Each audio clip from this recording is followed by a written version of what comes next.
Zara, we have an emergency in fitting room 3. The customer says his zipper is completely jammed and he's demanding immediate assistance. Jessica said, bursting through the stockroom door where Zara was organizing the new shipment of Italian leather jackets.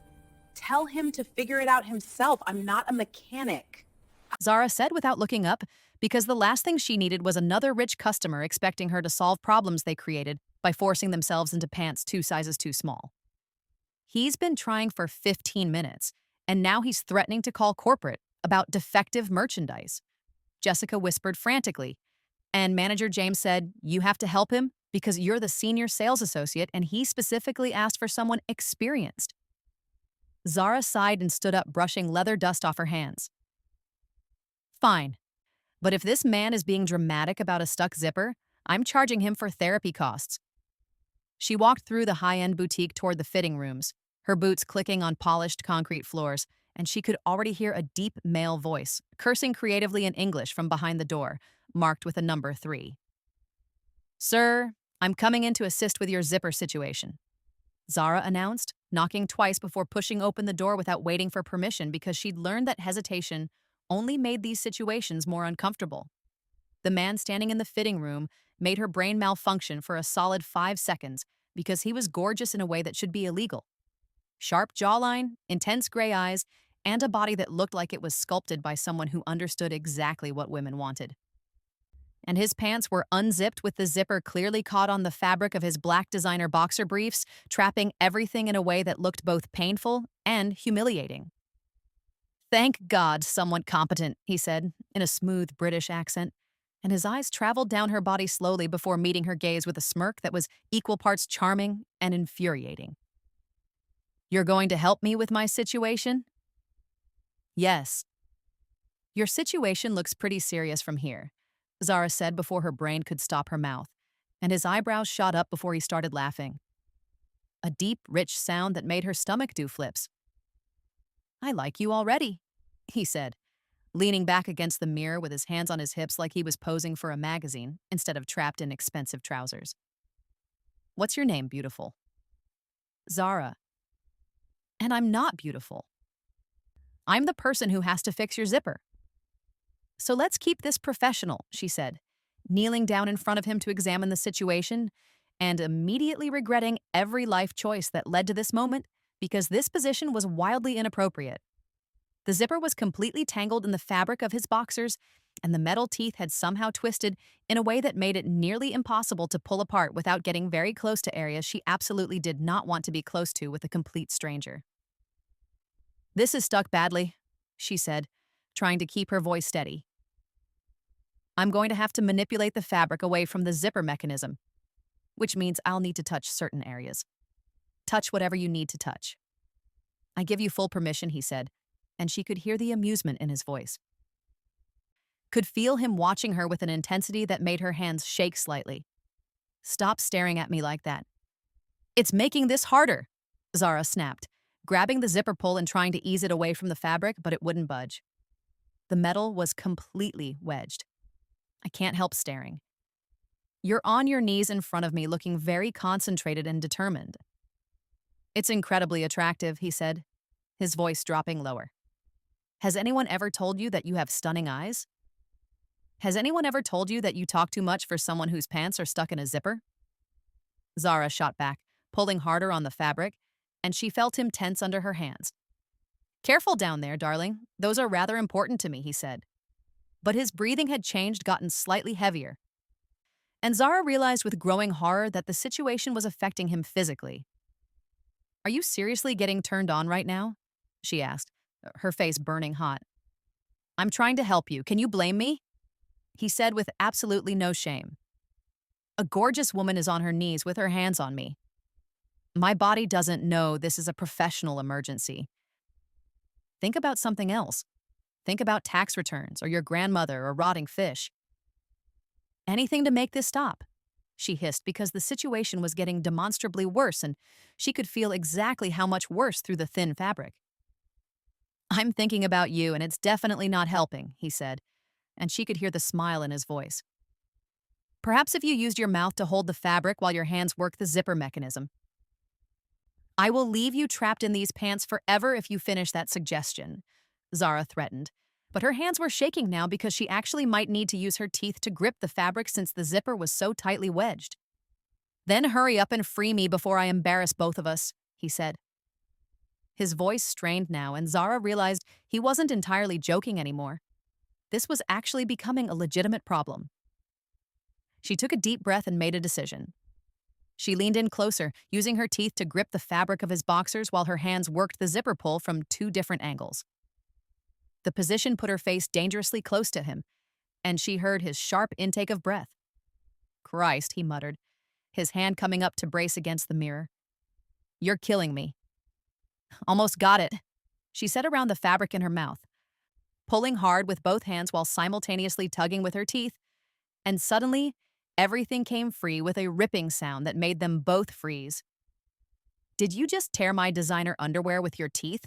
he asked, looking down at where she was still kneeling with pieces of black fabric between her teeth.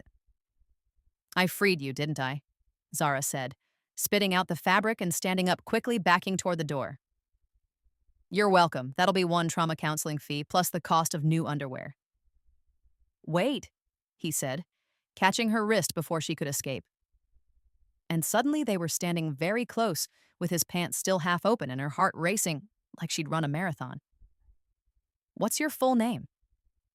"Why do you need my full name?" she asked, trying to pull her wrist back, but his grip was gentle and firm. "Because I'm going to marry you someday. And I should probably know what to put on the wedding invitations," he said with that devastating smile. And Zara's brain completely short-circuited. "You're insane." "Let go of me," she said, finally jerking her hand free. "Zip up your pants and leave before I call security." "I'm William Ashford," he said, like that should mean something to her. "And you just had your mouth on me, so technically we're already intimately acquainted." "I was helping you?" Zara practically shouted, her face so hot she thought she might spontaneously combust. That wasn't intimacy. That was customer service. "Best customer service I've ever received," he said, winking at her in a way that made her want to slap him and kiss him simultaneously. "I'll take 10 pairs of these trousers. They're $1,200 each," Zara said flatly, hoping the price would make him leave.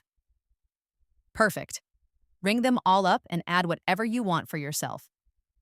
Consider it a thank you for your hands and mouth assistance," he said, pulling out a black American Express card that looked like it had no spending limit. Zara stared at him in disbelief. "You're really going to spend $12,000 on pants because I unstuck your zipper?" "No, I'm spending $12,000 because I want an excuse to see you again when I come collect them," he said, stepping closer until she had to tilt her head back to maintain eye contact. "And because I want to know everything about the woman who insulted me while saving me." "I didn't insult you," Zara said, ducking under his arm and practically running out of the fitting room. "I'll have Jessica ring up your purchase." She heard his laugh follow her down the hallway, deep and amused, and when she got back to the register, she found Jessica staring at her with wide eyes. "Oh my God, do you know who that is?" Jessica whispered urgently. "That's William Ashford. He owns half the commercial real estate in Manhattan, including this entire building." Zara's blood ran cold. "He owns this building. He owns the entire block. And also, he's the head of the Ashford family, which basically controls all the underground trade on the East Coast," Jessica said, lowering her voice even more. "People say he's dangerous, that he smiles while destroying lives." "Well, he smiled a lot while I was fixing his zipper with my teeth, so that tracks," Zara muttered. And Jessica made a strangled sound. "You what?" Before Zara could explain, William emerged from the fitting room fully dressed and looking like Sin in a perfectly tailored navy suit, and he walked straight to the register with that confident stride that said he owned everything he looked at. "Ring up the 10 pairs," he said to Jessica, but his eyes were locked on Zara's face. "And whatever Miss Zara wants." "I don't want anything," Zara said firmly, crossing her arms. "Then I'll choose for you," he said, walking over to a display of designer accessories and picking up the most expensive item, a cognac leather jacket that cost more than Zara's monthly rent. "This matches your skin tone perfectly." "I'm not accepting gifts from customers," Zara said, even though that jacket was beautiful and she'd been admiring it for weeks. It's not a gift.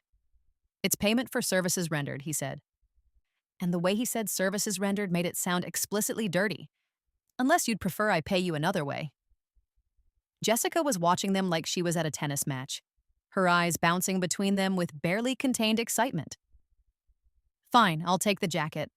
Thank you for your business. Have a nice day, Zara said in her most professional voice, hoping he would just leave. When do you get off work? He asked, leaning against the counter like he had all the time in the world.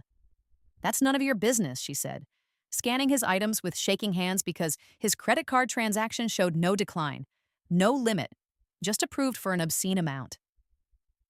7 p.m. I already checked with your manager, he said with that smirk. I'll pick you up. We're having dinner. I didn't agree to dinner, Zara protested. But he was already signing the receipt with a flourish. You helped me through the most embarrassing moment of my life. The least you can do is let me feed you, he said loud enough that 3 other customers turned to stare. And Zara wanted the floor to swallow her whole. Lower your voice, she hissed, her face burning. People are staring. Let them stare. I don't care who knows that the most beautiful woman in New York saved me, he said, grabbing his shopping bags with one hand and her hand with the other, bringing her knuckles to his lips. The kiss he pressed to her skin was soft and deliberate, and his eyes never left hers. Gray and promising, and full of intentions that made her stomach flip dangerously. 7 p.m.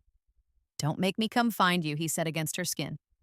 And then he was gone, walking out of the store like he hadn't just turned her entire world upside down in the span of 30 minutes. Zara stood there in shock, her hand still tingling where he'd kissed it, and Jessica grabbed her arm with barely contained excitement. Oh my God, you're going on a date with William Ashford. Jessica squealed. Do you know how many women would kill for this opportunity? I'm not going on a date with him. I'm going home and pretending this never happened, Zara said, but her heart was racing and part of her was already wondering what she should wear. The rest of her shift passed in a blur. And at 6:45 p.m., Zara was standing in the employee changing room, staring at her reflection and trying to decide if she should actually go or if she should escape through the back entrance and change her phone number. She changed out of her work clothes into dark jeans and a burgundy blouse. Nothing fancy because this wasn't a date. This was just dinner with a crazy billionaire who'd somehow manipulated her into agreeing. At exactly 7 p.m., her phone buzzed with a text from an unknown number. I'm outside. Don't even think about running. Zara's stomach flipped because how did he get her number? And more importantly, how did he know she was considering bolting? She grabbed her new jacket and walked out through the front entrance. And her breath caught when she saw him leaning against a sleek black Range Rover that probably cost more than her entire apartment building. You came, he said, pushing off the car with a smile that transformed his entire face from dangerous to devastating. I was half expecting to have to come in and carry you out. You wouldn't dare, Zara said, but something in his expression told her he absolutely would dare. Try me, darling, he said, opening the passenger door for her. Now get in before I do something that gets us both arrested for public indecency. Zara wanted to argue, wanted to turn around and go home. But instead she found herself sliding into the car that smelled like leather and expensive cologne and something uniquely him. And when he closed the door and walked around to the driver's side, she realized she was in serious trouble. Because William Ashford was dangerous and gorgeous and clearly insane. And despite every logical part of her brain screaming warnings, part of her wanted to see exactly where this crazy evening would lead. He got in and started the engine. And when he reached over to adjust her seatbelt himself, his face inches from hers. She forgot how to breathe. There, he murmured, his lips so close to hers she could feel his breath. Wouldn't want my future wife getting injured. I'm not your future wife, Zara said, but her voice came out breathless. Not yet, he said with that dangerous smile, pulling back and shifting the car into drive.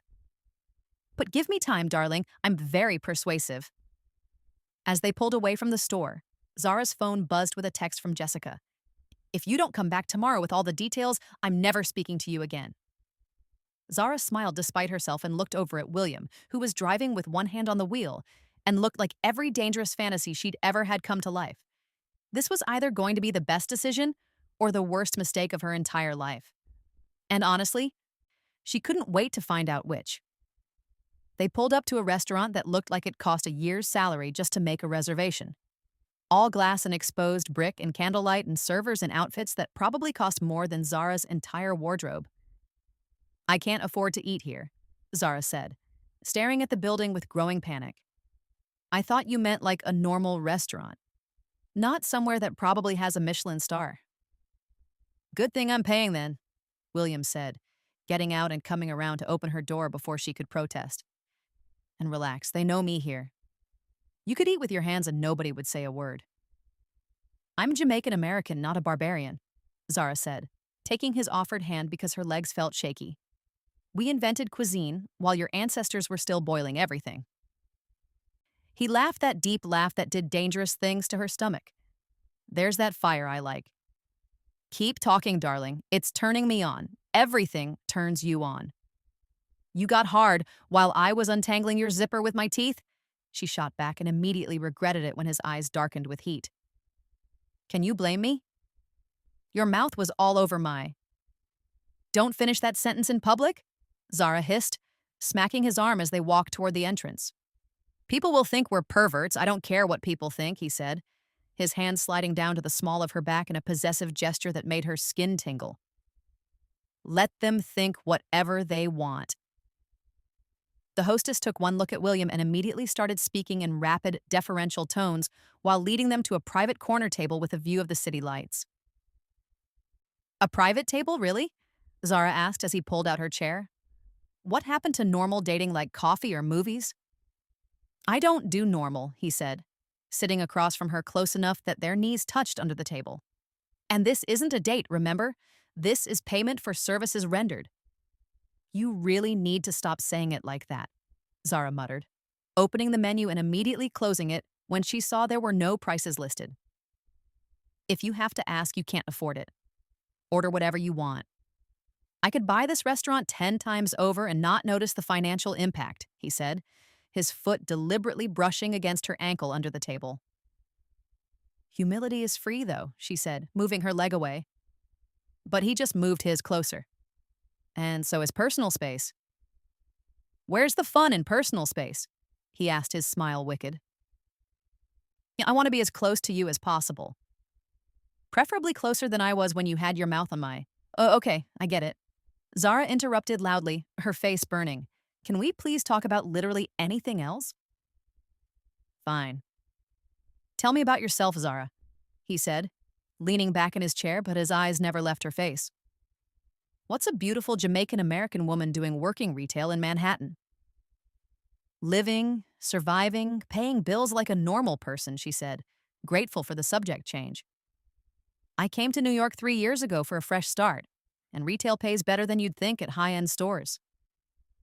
"You're wasted in that boutique," he said, his expression turning serious. "You're intelligent, quick-witted. You don't take nonsense from anyone. You should be running companies, not folding clothes." The compliment caught her off guard, made her chest warm in a way that was dangerous. "Maybe I like folding clothes." "Liar," he said softly. "You were bored senseless until I walked in and made your day interesting." "You mean until you walked in and traumatized me with your zipper situation," she corrected. But she was smiling despite herself. "Admit it. You enjoyed having your hands and mouth all over me," he said, leaning forward until their faces were close across the table. "I felt how your breathing changed, saw how your pupils dilated. You were just as affected as I was." "I was professionally distressed," Zara said. But her voice came out breathless because he smelled incredible and his eyes were so intense she felt like drowning. "Professionally distressed," he repeated, his lips curving into a smile. "Is that what we're calling it now?" The server arrived with food she didn't remember ordering, and William pulled back with a wink that made her stomach flip. And she realized he must have ordered for both of them while she was distracted by his face. "I can order my own food," she protested, looking at the spread of expensive dishes that looked and smelled incredible. "I know you can, but I wanted to," he said, picking up his fork. Now eat before I have to feed you myself. You wouldn't, she said. But the look in his eyes said he absolutely would. They ate in comfortable silence for a few minutes, and Zara had to admit the food was the best she'd ever tasted. But she could feel him watching her between bites, studying her like she was a puzzle he was determined to solve. Stop staring at me. It's unsettling, she said, without looking up from her food. I can't help it. You're beautiful when you eat, he said, completely shameless. Actually, you're beautiful all the time, but especially when you're not trying to be. Do lines like that actually work on women? Zara asked, finally meeting his eyes. Because they're terrible.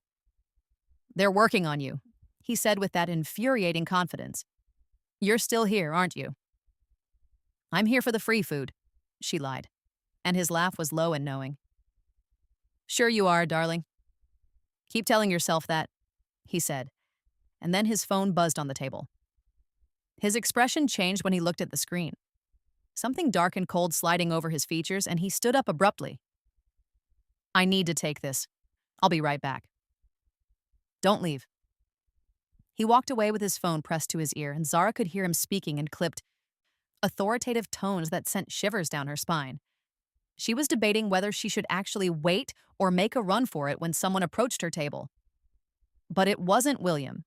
It was a woman, older and elegant in Chanel, and she looked at Zara with barely concealed disdain. So, you're the new one. Excuse me, Zara said, setting down her fork.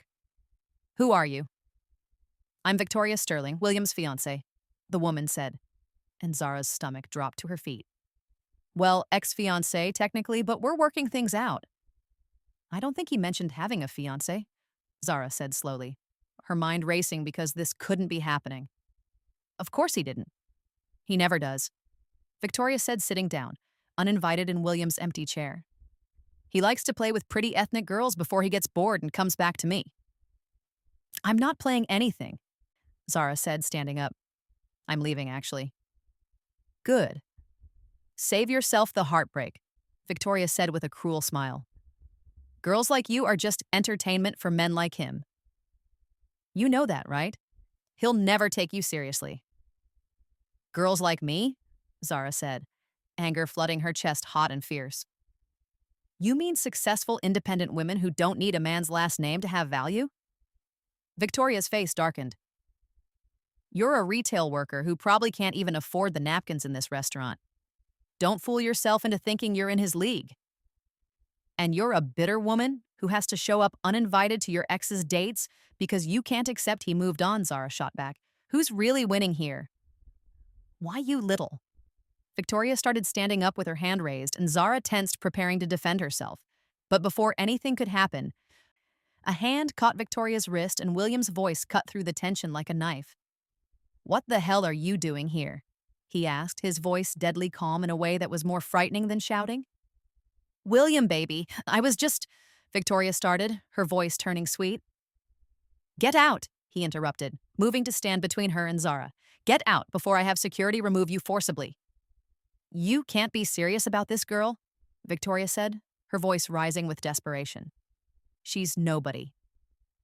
She's mine, William said, his voice dropping into something dangerous. And if you ever speak to her like that again, I'll make sure every door in Manhattan closes in your face. Victoria's face went pale and she looked between them with growing horror. You're actually serious about her. Deadly serious, he said, his hand reaching back to find Zara's, threading their fingers together. Now leave before I do something we'll both regret. Victoria fled, and the silence she left behind felt louder than shouting. And Zara stood there trying to process what just happened. Are you okay? William asked, turning to face her with concern, replacing the cold fury. Did she hurt you? Did she touch you? I'm fine. I can handle mean girls, Zara said, pulling her hand back. But maybe you should have mentioned you had a fiancé before bringing me to dinner. Ex-fiancée. And I haven't spoken to her in 8 months, he said, running a hand through his hair in frustration. I don't know how she knew we were here. Maybe you should figure that out before you go calling random women yours, Zara said, grabbing her jacket because suddenly this felt too complicated, too messy. "Thank you for dinner, but I should go." "Zara, wait," he said, catching her wrist. "Don't let her ruin this, please." "Ruin what?" "We barely know each other," she said, but her heart was pounding because his hand on her wrist felt right somehow. "You bought pants? I unstuck your zipper with my teeth. You fed me expensive food. It's not a relationship." "It could be," he said, pulling her closer. "It could be the start of something if you just give me a chance." "I don't date customers," she said weakly. And his smile was soft and dangerous. "Good thing I own the building, then." "Technically, you work for me." "So I'm not a customer." "I'm your boss," he said, his other hand coming up to cup her face. "And as your boss, I'm ordering you to give me 1 month. You can't order me to date you," Zara protested. But she wasn't pulling away from his touch. 1 month, he repeated, his thumb stroking her cheek. "Give me 30 days to prove I'm serious, that you're not just entertainment, that I want you for real." "And if after 30 days I still want to leave?" she asked, her voice barely a whisper. "Then I'll let you go," he said. But his eyes said he had no intention of letting that happen. "But I don't think you'll want to, because I'm going to make you fall so hard for me you'll forget your own name." "You're insane," she said. But she was smiling despite herself. "Insane about you?" he agreed, leaning down until their lips were almost touching. "So what do you say, darling? Give me 30 days. Zara knew this was a terrible idea, knew she should walk away from this beautiful, dangerous man who made her forget how to think. But instead, she heard herself say, "Fine, 30 days. But if you disappoint me, I'm gone." "I won't disappoint you," he promised.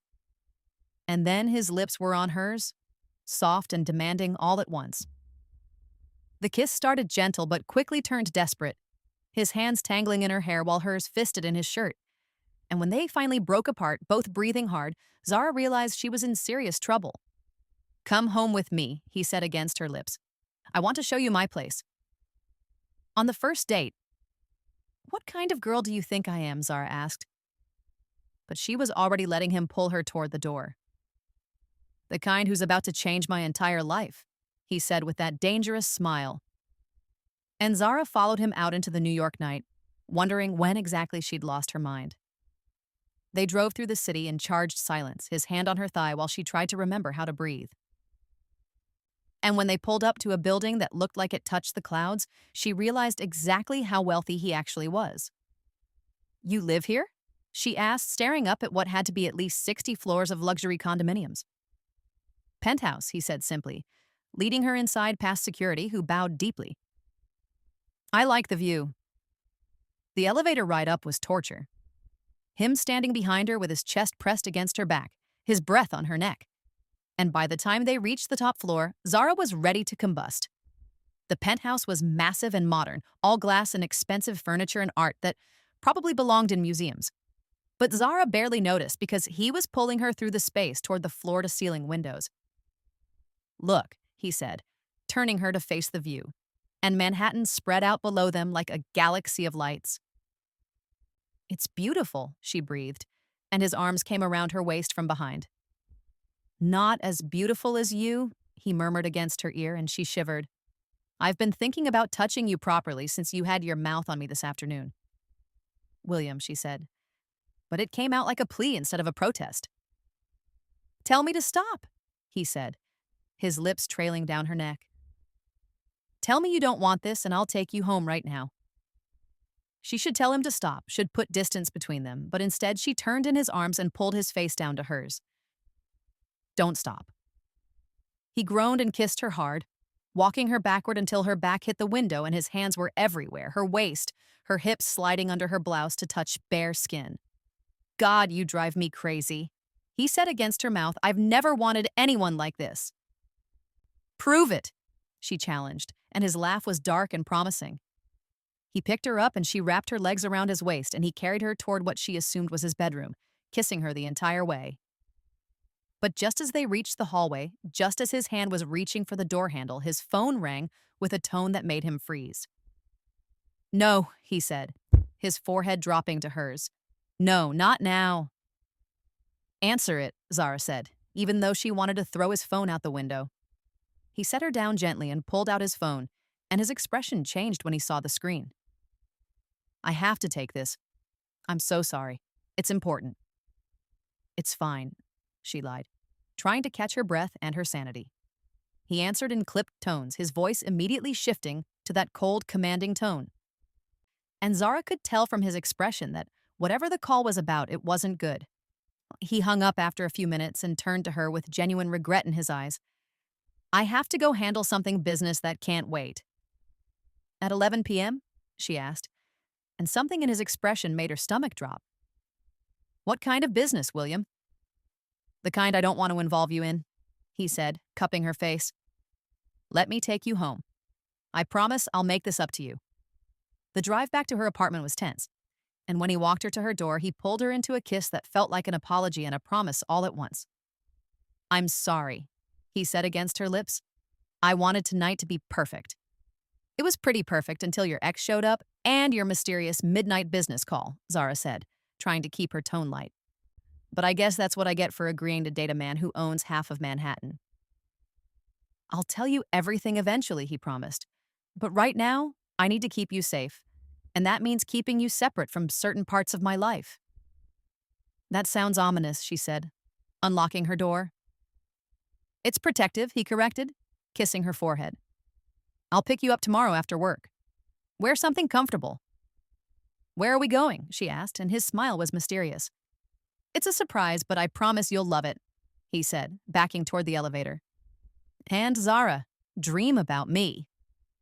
In your dreams, she shot back, but she was smiling. Always, he said with a wink. And then he was gone, leaving her standing in her doorway with swollen lips and a racing heart. Zara closed her door and leaned against it, her mind replaying everything that had happened, from the zipper incident to the kiss against the window, and she realized with growing certainty that 30 days wasn't going to be nearly enough time to get this man out of her system. Her phone buzzed with a text from an unknown number. Already missed that mouth on me. Sleep well, darling? Guayas. She smiled despite herself and typed back, You're impossible. His response was immediate. Impossibly in love with you already. Zara fell asleep that night with her phone clutched to her chest and a smile on her face, completely unaware that tomorrow would bring complications that would test everything they'd started tonight. Zara was reorganizing the leather goods section the next afternoon when her phone buzzed with a text from William. Look up. She looked up and nearly dropped the belt she was holding because he was standing right there in the store, leaning against a display case with that dangerous smile, wearing all black and looking like every bad decision she'd ever wanted to make. What are you doing here? She hissed, glancing around to see if anyone noticed. You can't just show up at my job. I own this job, he said, pushing off the display and walking toward her slowly. And I missed you. It's been 14 hours, Zara said, backing up as he advanced. That's not missing someone. That's obsession. Same thing, he said, cornering her against the display. Now stop backing away from your future husband and kiss me hello. I'm at work, she protested, but her heart was racing and she was already leaning toward him. People are watching. Let them watch, he said, his hand cupping her face. I don't care who knows you're mine. Before she could argue, before she could remind him that they'd known each other for exactly one day, his lips were on hers, and she forgot how to think about anything except how good he tasted. Mr. Ashford.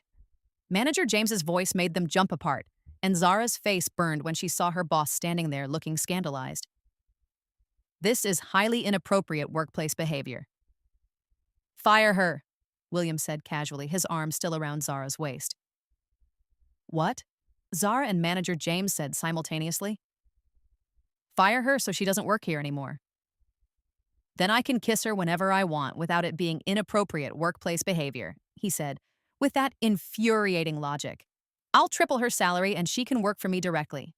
You can't just fire me so you can kiss me, Zara said, smacking his chest. I like this job. You hate this job. You told me last night, he said, catching her hand against his chest, and I'm offering you something better. What exactly would I be doing for you? Zara asked suspiciously, and his smile turned wicked. Whatever you want, darling, he said, his voice dropping lower. I'm very flexible. Manager James made a strangled sound and fled. And Zara wanted to die of embarrassment. You're impossible, she said, trying to push him away, but he wouldn't budge. I'm not quitting my job to be your whatever you're suggesting. I'm suggesting you be my girlfriend officially, he said, suddenly serious. Move in with me. Let me take care of you. Stop folding rich people's clothes and let me spoil you instead. We've known each other for one day, Zara said, her voice rising with disbelief. People don't move in together after one day. I do, he said simply. When I know what I want, I don't waste time. And I want you, Zara. You're insane, she said. But her traitor heart was doing backflips at the intensity in his eyes. Insane about you, he agreed, pulling her closer. Now go tell Manager James you're taking the rest of the day off. We have plans. I can't just leave in the middle of my shift, she protested weakly. He pulled out his phone and made a call, speaking in authoritative tones. And 30 seconds later, Manager James appeared looking nervous. Miss Zara, please take the rest of the day off. Paid, Mr. Ashford insists. See, problem solved, William said, grabbing her hand and pulling her toward the exit. Now, come on, I have a surprise for you. I need to at least get my bag, Zara said. But he was already pulling her out of the store, and she was laughing despite herself because this man was absolutely crazy. They drove through Manhattan with him, holding her hand and refusing to tell her where they were going. And when they pulled up to a luxury apartment building in Tribeca, Zara's confusion grew. Why are we here? She asked as he led her inside past security, who bowed deeply. You'll see, he said mysteriously, leading her to the elevator and pressing the button for the 15th floor. They stopped at a door and he pulled out a key, opening it to reveal a stunning apartment with floor-to-ceiling windows and modern furniture that looked like it belonged in Architectural Digest. Welcome home, he said, pulling her inside. This isn't my home, Zara said slowly, looking around in confusion. It is now. I bought it this morning, he said casually, like buying apartments was equivalent to buying coffee. 3 bedrooms, 2 bathrooms, fully furnished, and it's in your name. Zara's brain short-circuited. You bought me an apartment? You said you wouldn't move in with me yet, so I bought you a place close to mine, he said, showing her the windows that overlooked his building just 3 blocks away. Now you have your space, but I can still see your lights at night. That's insane. That's literally insane, Zara said, her voice getting higher. You can't just buy people apartments. I just did, he said, pulling papers from his jacket. Deed is in your name. Fully paid off. No strings attached except you have to let me visit whenever I want. William, this is too much. I can't accept this, she said, even though the apartment was beautiful and her current place was a shoebox with questionable plumbing. You can and you will, he said, backing her against the window. Because I'm courting you properly, and that means providing for the woman I intend to marry. We're not getting married, Zara said. But her voice lacked conviction because he was looking at her like she was the only thing in the world that mattered. Not today, he agreed, his forehead pressing against hers. But soon, darling. Very soon you'll be Zara Ashford and everyone will know you're mine. You're moving too fast, she whispered, but her hands were fisting in his shirt, pulling him closer. I'm moving at exactly the right speed, he said, his lips brushing hers.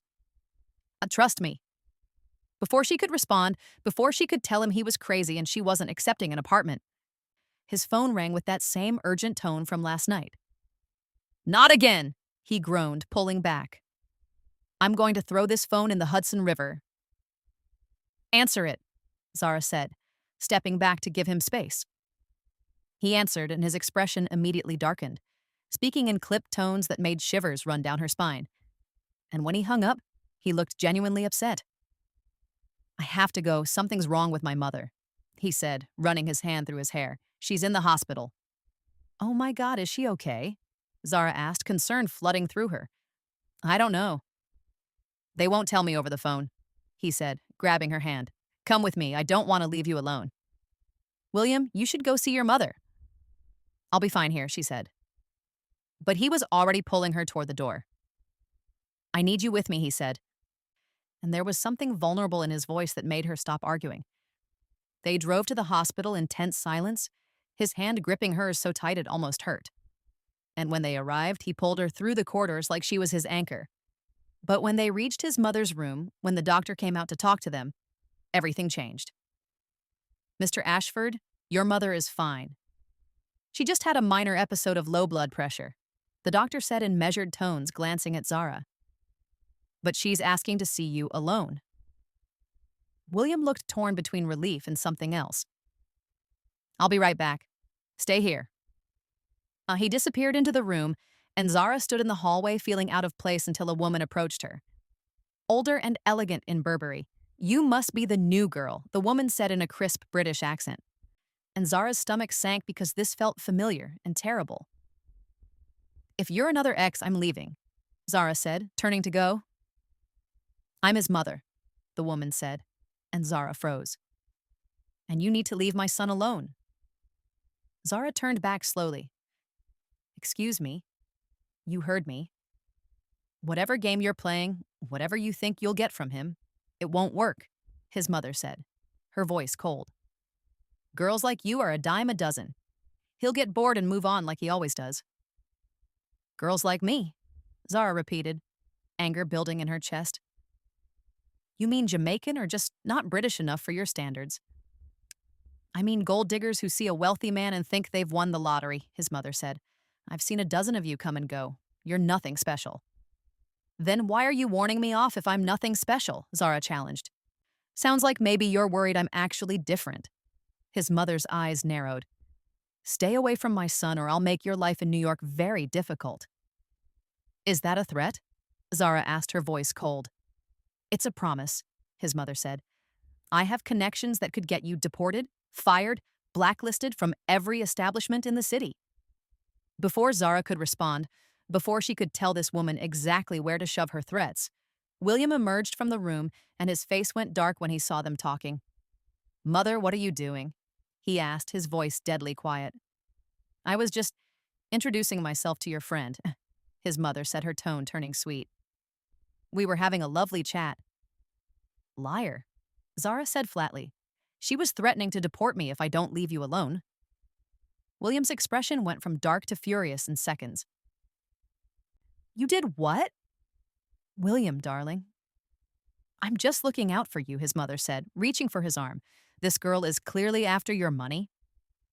"This girl has a name and she didn't even want the apartment I bought her," William said, shaking off his mother's hand. "And even if she was after my money, which she's not, that would be my choice to make, not yours." "You bought her an apartment already?" His mother's voice rose. "William, you've known her for what, a day? Have you lost your mind?" "Maybe," he said, pulling Zara against his side.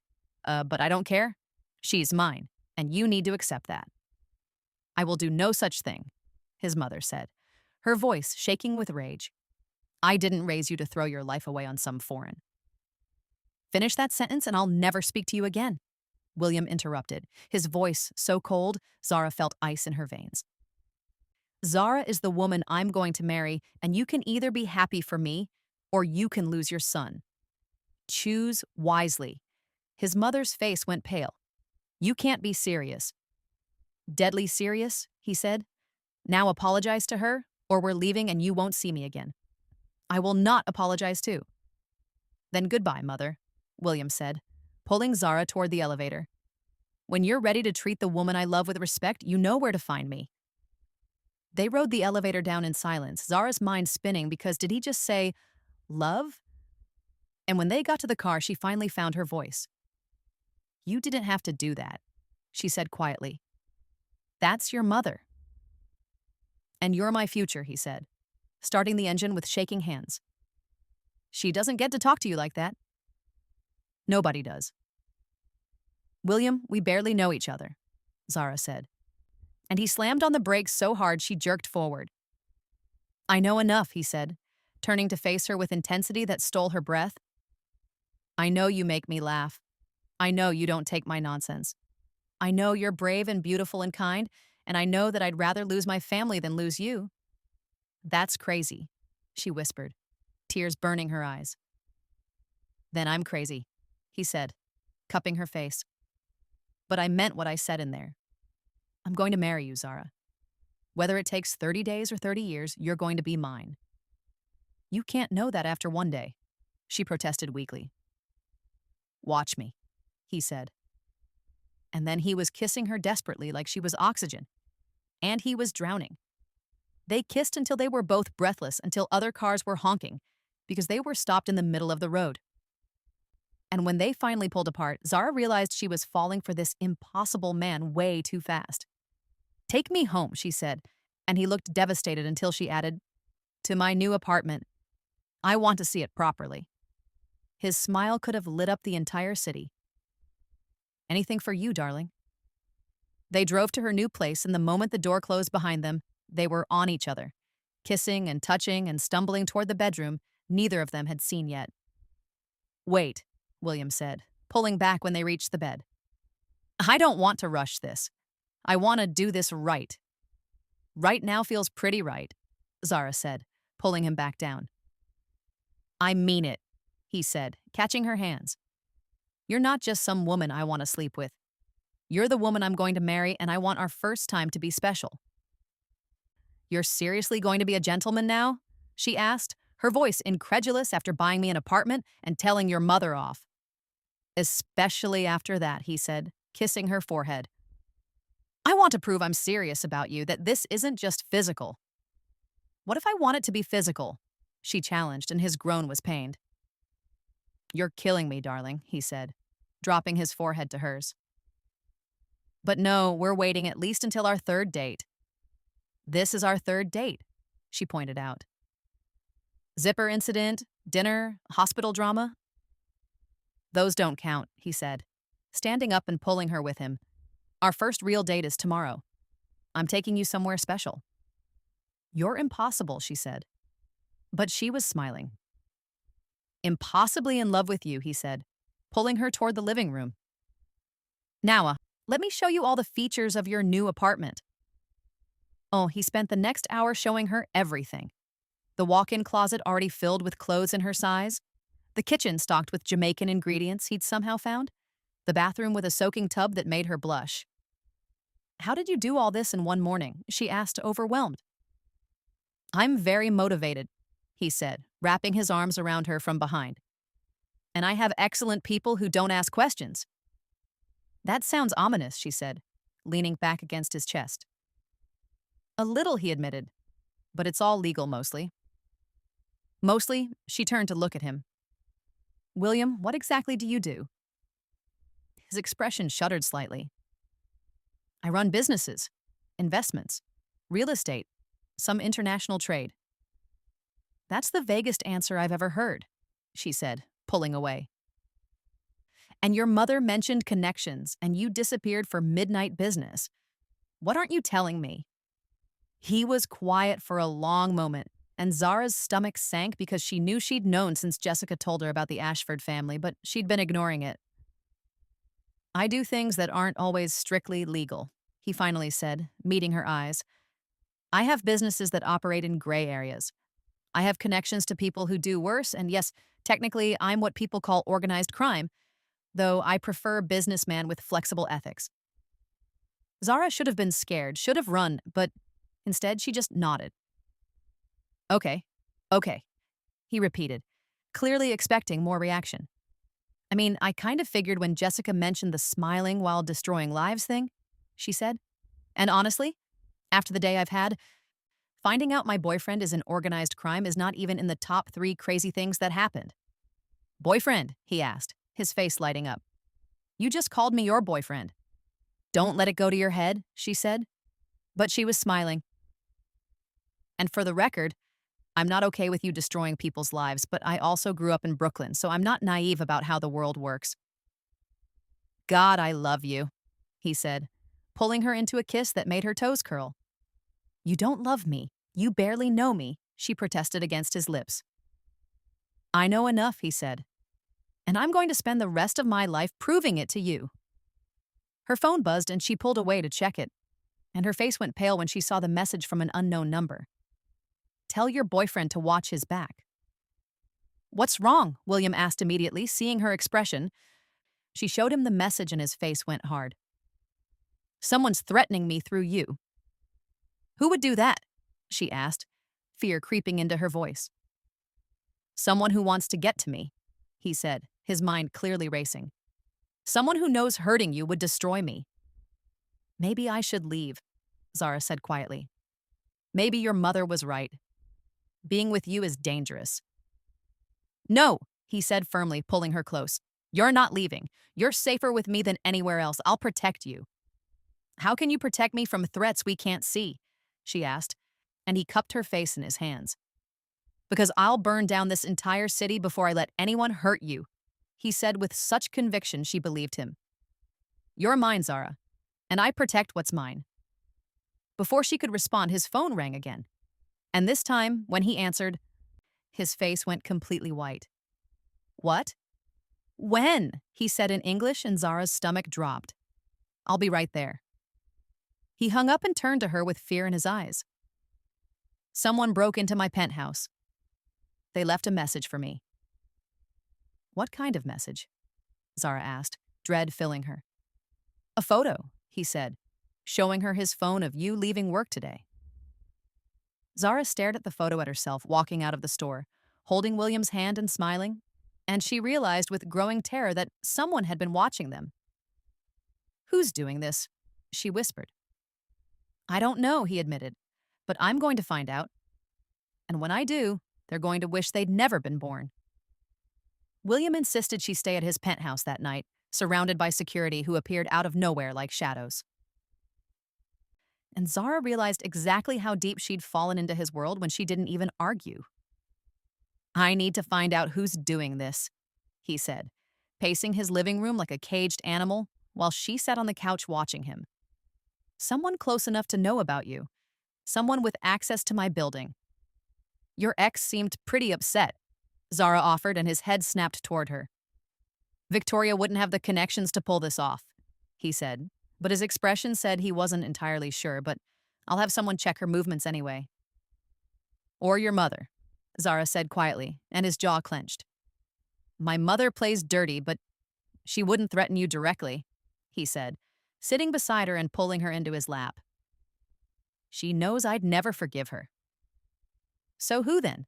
Zara asked, leaning into his warmth because despite everything, she felt safest here with him. Before he could answer, his phone buzzed with a message that made his entire body go rigid. And when Zara looked at the screen, her blood ran cold. It was another photo, this time of her old apartment building, and the message said, found where she used to live. Wonder where she lives now.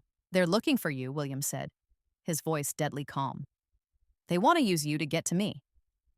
Then maybe I should just leave New York, Zara said, even though the thought made her chest ache. Go back to family where I'm safe. You think you'd be safe there? He asked, his arms tightening around her. If someone wants to hurt me badly enough to threaten you, they'll follow you anywhere. At least here I can protect you. How? She demanded, pulling back to look at him. How can you protect me when you don't even know who's after us? By keeping you close, he said, his hand cupping her face. By never letting you out of my sight until I find whoever's doing this and end them. The violence in his voice should have scared her, but instead it made her feel oddly safe because she knew he meant every word. This is insane, she whispered. 2 days ago, I was folding jackets. Now I'm hiding from mysterious threats because I'm dating someone in organized crime. I'm sorry, he said, genuine regret in his eyes. I should have been more careful. Should have protected you better. You couldn't have known, she said, but her voice shook slightly. His phone rang and he answered with a sharp what before his expression changed to something dangerous. Are you sure? When? I'll be there in 10 minutes. He hung up and stood, setting Zara on the couch. One of my people found something. I need to go handle it. I'm coming with you, she said, standing up. Absolutely not, he said firmly. It's too dangerous. You're staying here with security? I'm not staying here alone while you run off to do something dangerous, Zara argued, crossing her arms.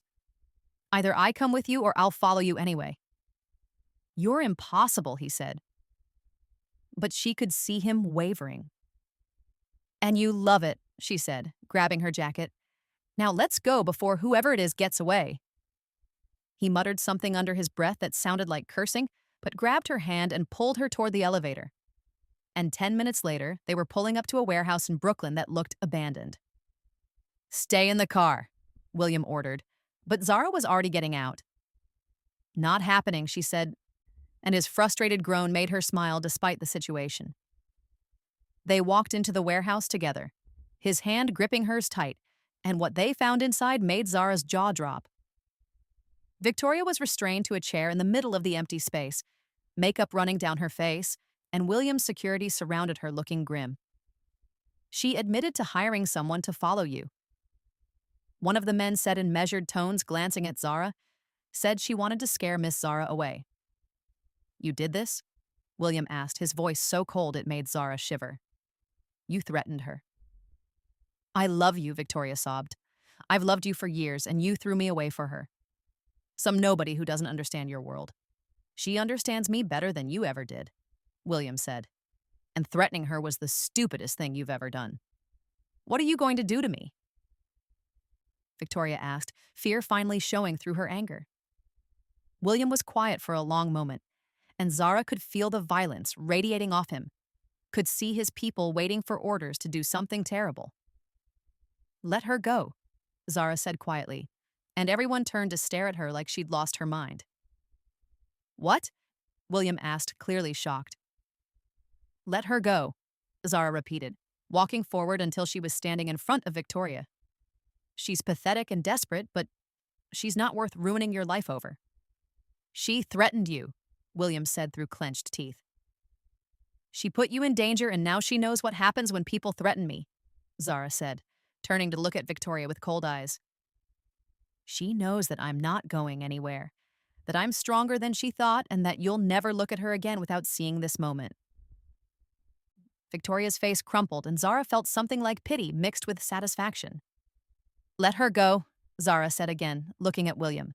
"But make sure everyone knows what she did. Make sure every door in New York closes in her face like you promised."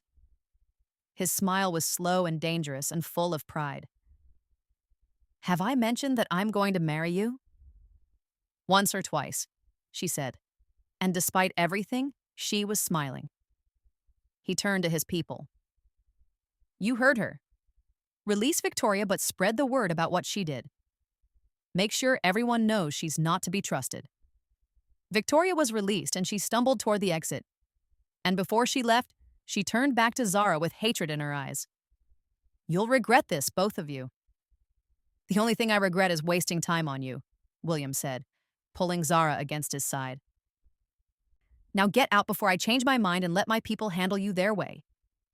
Victoria fled, and the moment she was gone, William pulled Zara into a kiss that made her forget they were standing in a warehouse surrounded by dangerous people. "You're incredible," he said against her lips. "Absolutely incredible." "I know," she said. "Now take me home. I'm exhausted." They drove back to his penthouse in silence, both processing everything that had happened. And when they got inside, Zara collapsed on his couch, feeling like she'd aged 10 years in 2 days. "I need a drink," she said, and he laughed, heading to his bar. He poured them both something expensive and sat beside her, pulling her feet into his lap. "So, still think I'm moving too fast? Considering I just watched you threaten your ex in a warehouse, I think we've moved past normal relationship timelines," she said, taking a sip and letting the burn ground her. "Good," he said, his hand running up her calf. "Because I have something to ask you. If it's to move in with you, the answer is still no," she said, but she was smiling. "Not that," he said, setting down his glass and pulling something from his pocket that made her heart stop. It was a ring, a massive diamond that caught the light and sparkled like captured starlight. And Zara's brain completely short-circuited. "You're joking," she said, sitting up so fast she almost spilled her drink. "William, we've known each other for 2 days. Technically 3 if you count today," he said, and his smile was nervous in a way she'd never seen. "And I told you from the beginning I was going to marry you, remember?" "I thought you were joking," she said, staring at the ring like it might bite her. "I never joke about important things," he said, taking her hand. Zara, you walked into my life 2 days ago and turned everything upside down. You're brave and beautiful, and you don't take my nonsense. You make me laugh, and you make me want to be better. And I know this is fast and crazy and completely insane, but I don't care because I love you and I want to spend the rest of my life proving it. So, will you marry me? Zara's mind was screaming that this was insane, that people didn't get engaged after 3 days, that she should say no and walk away from this beautiful, dangerous man who was offering her everything. But her heart was screaming something else entirely, was screaming yes and forever and please, because somehow in 3 days, this man had become her entire world. I must be as crazy as you are, she said, tears spilling down her cheeks. But yes, yes, I'll marry you. His smile was blinding as he slid the ring onto her finger. And then he was pulling her into his lap and kissing her like she was oxygen, and he'd been drowning his whole life. I told you, he said against her lips. I told you from the beginning I was going to marry you. You did, she admitted, laughing through her tears. In the fitting room when you were trapped in those pants, you said you were going to marry me someday. And I always keep my promises, he said, standing up with her in his arms. Now, let me take you to bed properly as my fiancée. Finally, she said, wrapping her legs around his waist. I thought you were going to make me wait until the wedding. I'm not that much of a gentleman, he said, carrying her toward his bedroom. And I've been dying to get my hands on you properly since you had yours and your mouth on me. That was literally 3 days ago, she said, but she was already pulling his shirt off. Longest 3 days of my life, he said, kicking his bedroom door closed behind them. He laid her on his bed gently like she was something precious. And then his hands were everywhere, pulling off her clothes while she did the same to his. And when they were finally skin to skin, Zara felt like she'd come home. I love you, he said, hovering over her. I know it's fast and crazy, but I love you, Zara. I love you too, she admitted, pulling him down for a kiss. God help me. I love you too. He made love to her slowly, taking his time to learn every inch of her body. And when they finally came together, it felt like everything clicked into place. Like this was exactly where they were supposed to be. Afterward, they lay tangled together, her head on his chest while he played with her new ring. So, when's the wedding? He asked, and she could hear the smile in his voice. Give me at least a month to plan, she said. I need time to call my family and explain how I'm marrying a British billionaire I met 3 days ago. They're going to think I kidnapped you, he said, laughing. Technically, you bought me an apartment without asking. That's basically the same thing, she pointed out, and his laugh rumbled through his chest. Fair point, he said, kissing the top of her head. But for the record, I'd kidnap you again if that's what it took to make you mine. You're insane, she said. But she was smiling. Insanely in love with you, he corrected, and she tilted her head up to kiss him. Her phone buzzed on the nightstand and she reached for it, seeing a text from Jessica. Girl, the entire store is talking about how Mr. Ashford fired you to date you. You better call me with details. Zara laughed and showed William, who grinned. Should we tell her we're engaged? Let's wait until tomorrow, Zara said, setting the phone down and curling back into his warmth. I want to keep this just for us a little longer. Whatever you want, darling, he said, his arms tightening around her. You're going to be my wife, which means you get everything you want for the rest of your life. Everything? She asked, her hand trailing down his stomach. Everything, he confirmed, his voice roughening, including a very thorough second round. Then stop talking and prove it, she challenged, and his laugh was dark and promising as he rolled her beneath him. They made love twice more before exhaustion claimed them, and Zara fell asleep with a massive diamond on her finger and the most dangerous man in New York wrapped around her like he'd never let go. 3 days ago, she'd been a retail worker folding leather goods, and now she was engaged to a billionaire who'd promised her the world and somehow made her believe he'd deliver. It was insane and reckless and completely impossible. But as she drifted off to sleep, listening to William's heartbeat, Zara realized she wouldn't change a single thing about their crazy story. Because sometimes the best love stories were the ones that made absolutely no sense. The ones that happened too fast and burned too bright. The ones where a man with a stuck zipper looked at you and decided you were worth turning his entire world upside down. And as William whispered, "I love you, Mrs. Ashford," against her hair, Zara smiled and whispered back, "Not Mrs. Ashford yet, but soon." "Very soon," he promised, "because now that I have you, I'm never letting you go." And he never did. The end.